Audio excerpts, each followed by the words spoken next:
Right guys, if you remember rightly, previously I did preparation of vegetables in the kitchen. I don't do waste in any way. So what I wanted to do was make a nice roasted red pepper and tomato soup for the crew for lunch. So we took a small break.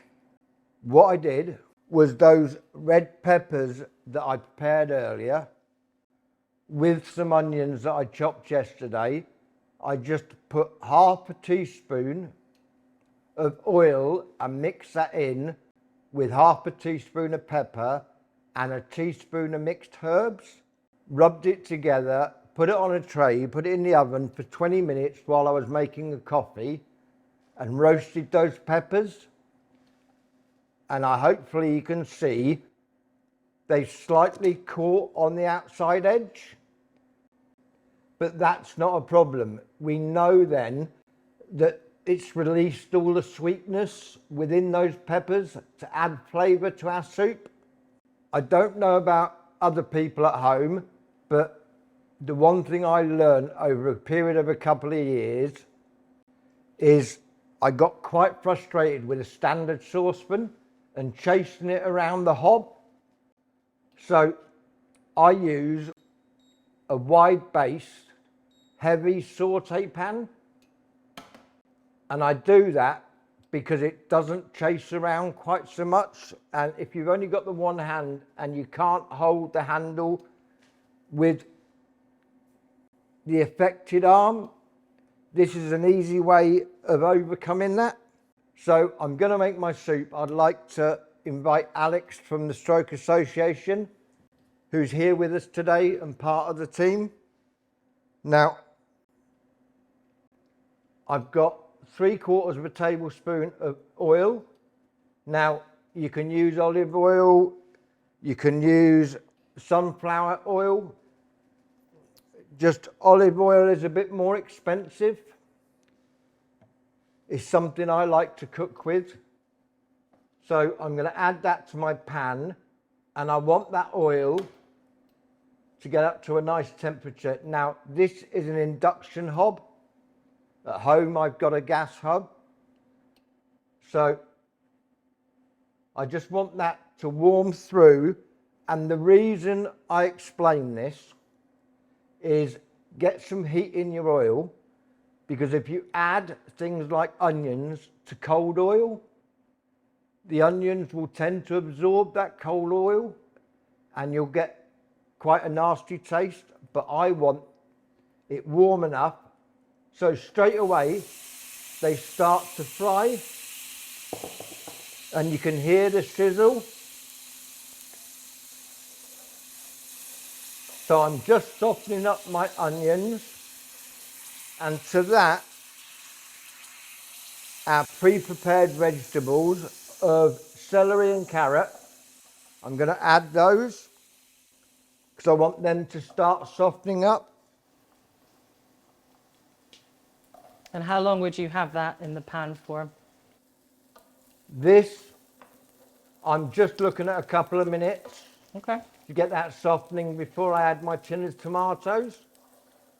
The one thing you will notice, I'm not a chef that adds a lot of salt to my food originally. Because I'm working with tinned tomatoes, because I'm working with a stock cube, they have a salt content. So I know that when I've made my soup, I can adjust the seasoning at the end. Now, I've got some prepared garlic, and now that I've got that softened, I'm going to add my little bit of prepared garlic. And the reason I haven't added that any earlier is it has a natural sugar content. And what I don't want to happen is I don't want that garlic to burn, because if you let garlic burn, you get a bitter taste. And I want to avoid that, especially as other people are going to be eating this soup. To my vegetables and onions, I'm going to add 1 400 grams of chopped tomatoes, and just make sure that everything is incorporated. And I'm going to add 1 low salt vegetable stock cube. Crumble that and mix that in nicely.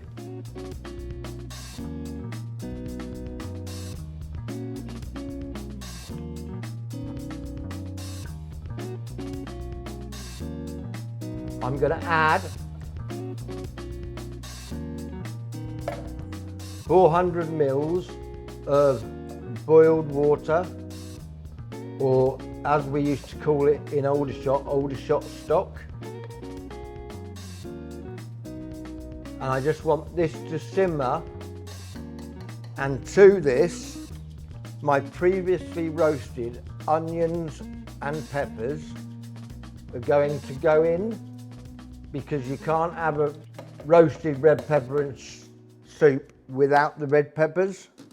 Now I'm going to bring that to the boil, and then all I want to do is simmer. Those carrot pieces normally would take about 20 minutes in total, once in liquid. And you'll find while you're simmering, these saute pan lids have got a breathe hole on top that lets some of the steam escape away. And the reason we use the lid is to help retain moisture. What we don't want it to do is go too dry, and then we can adjust with a bit more stock later on if we want it a little bit thinner. And how long would you leave it to simmer on for, Chris? That would simmer for about 20 minutes until the carrots have softened. Yeah.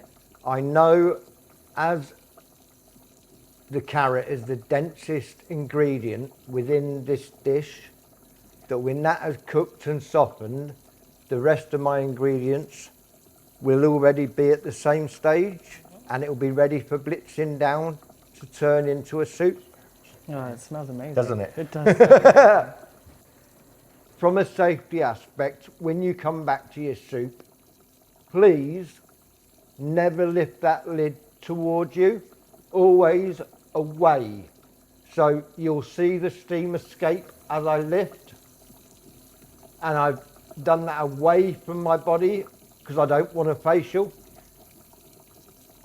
And just the excess liquid back into the pan. And I will check with a vegetable knife if my carrots are nicely softened, which they are. Then, as the thickest vegetable within my soup, I know that all my other ingredients are going to be to the right level of consistency, ready for blitzing down. So just going to give that a little stir, and you will notice that it hasn't stuck to the bottom of the pan. So I'm just going to start getting all that veg and peppers to start breaking down. Doesn't take long at all, does it? It doesn't take long at all. And as I said, you will end up with a thick soup, but then you can adjust the consistency.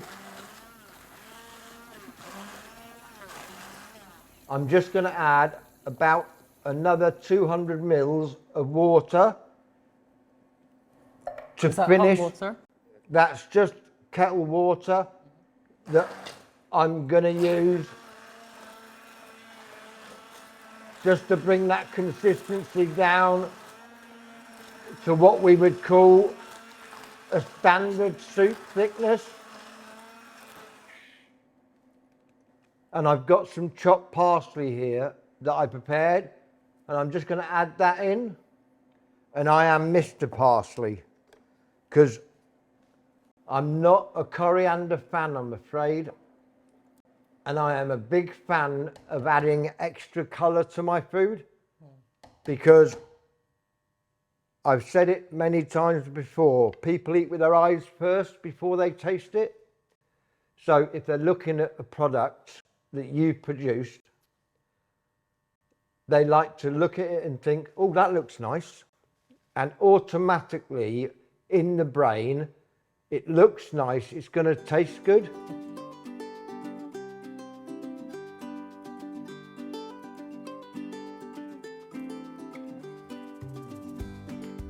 That is quite a nice thick soup. And for me,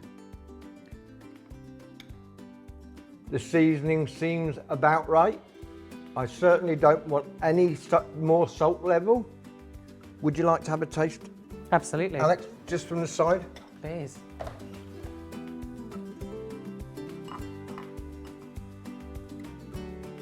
And see what you think. It smells delicious.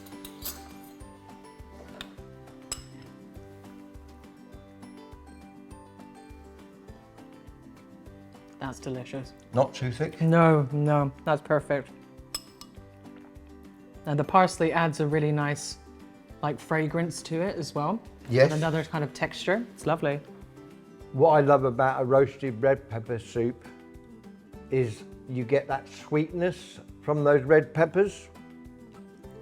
That is really good.